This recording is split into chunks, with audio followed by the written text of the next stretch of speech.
ಈ 136 ಸೀಟ್ಗಳನ್ನು ಪಡ್ಕೊಂಡಿರೋ ಕಾಂಗ್ರೆಸ್ ಸರ್ಕಾರ ಇಲ್ಲಿ ಬಂದಿದೆ. ಇದನ್ನ ಅಸ್ತಿತ್ವಗೊಳಿಸಬೇಕು,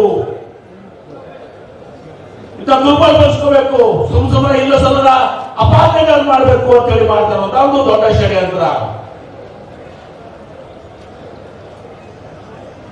ಇದ್ರ ಮೇಲೆ ಈಗ ಇವರು ಪಾದಯಾತ್ರೆ ಪ್ರಾರಂಭ ಮಾಡಿದ್ದಾರೆ. ಬಿಜೆಪಿಯವರು ಜೆಡಿಎಸ್ನವರು ಮೊನ್ನೆ ಕುಮಾರಸ್ವಾಮಿ ಅವರು ಕುಡ್ಕೊಂಡಿರ್ಲಿಲ್ಲ ಇವ್ರ ಜೊತೆಗೆ.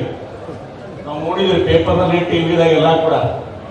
ಮೊನ್ನೆ ನಾವು ದೆಹಲಿದಾಗ ನಿಂತ್ಬಿಟ್ಟು ಮೊನ್ನೆ ದೆಹಲಿಯಲ್ಲಿ ಏನೋ ಅವ್ರಿಗೆ ಪ್ರಧಾನಮಂತ್ರಿಗಳು ಅಮಿತ್ ಶಾ ಅವರು ಒತ್ತಡ ಹೇರಿ ಪ್ರಹ್ಲಾದ್ ಜೋಶಿ ಅವ್ರ ಜೊತೆ ಮೀಟಿಂಗ್ ಮಾಡಿ ಏನೋ ಮಾಡಿ ಈಗ ಒಲ್ಲದ ಮನಸ್ಸುಗಳಿಂದ ಎರಡು ಕೂಡಿ ಪಾದಯಾತ್ರೆ ಪ್ರಾರಂಭ ಮಾಡಿದ್ದಾರೆ.